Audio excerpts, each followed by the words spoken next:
এলাকার যখন ছোট ছোট মাসুম বাচ্চারা আলোচনা করতে চায়, ঘুরতে যায়, দেখবেন পাগলের পিছে পিছে ছোট ছোট মাসুম বাচ্চারাও ঘুরে জনাবে মুহাম্মদুর রাসূলুল্লাহ সাল্লাল্লাহু আলাইহি ওয়াসাল্লাম এমনি ভাবে যখন তায়েফের ময়দানে দাওয়াত দিতেছিলেন, ওই ছোট ছোট কিশোর বাচ্চাদেরকে কাফের মুশরিকরা বলেন তাকে তোমরা আঘাত করো, সব পাগল সব মাজনুন, এইরকম বাচ্চাদেরকে দিয়ে নবী মুহাম্মদ সাল্লাল্লাহু আলাইহি ওয়াসাল্লামকে পাথর দ্বারা আঘাত করাইতো। নবী মুহাম্মদ সাল্লাল্লাহু আলাইহি ওয়াসাল্লাম পাথরের আঘাত সহ্য করতে না পারে নবী মুহাম্মদ সাল্লাল্লাহু আলাইহি ওয়াসাল্লামের মুখ দিয়ে রক্ত ছিটকে বের হয়ে যেত। শুধু তাই নয়, এমন ভাবে আঘাত করত, এদিক দিয়ে ঢেল আসতো, এদিক দিয়ে ঢেল আসতো, কয়দিকে ঠেকাবে।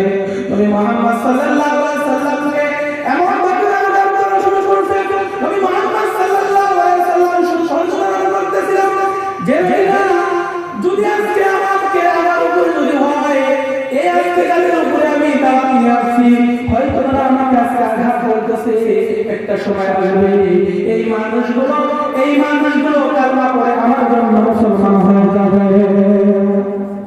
সম্মানিত প্রিয় ভাইরা, কত সংসার চলছে, জনাবে মুহাম্মদুর রাসূলুল্লাহ সাল্লাল্লাহু আলাইহি ওয়াসাল্লাম দাওয়াত দিতেছিলেন, ইসলামের দাওয়াত দিতেছিলেন, মানুষের কাছে কাফেরদের কাছে বারে বারে দাওয়াত দিতেছিলেন। তায়েফের ময়দানে নবী মুহাম্মদ সাল্লাল্লাহু আলাইহি ওয়াসাল্লাম দাওয়াত করলেন, রক্ত হয়েছে নবী মুহাম্মদ সাল্লাল্লাহু আলাইহি ওয়াসাল্লাম জামাত হয়েছে।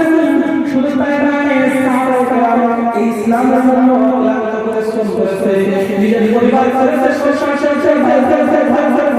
শুধু তাই নয়, সাহাবায়ে কেরাম এই ইসলামের জন্য জেল জুলুম অত্যাচার শিকার হয়েছে। আমাদের উপরেও জেল জুলুম অত্যাচার আসতে পারে, এমন সময় করতে হবে।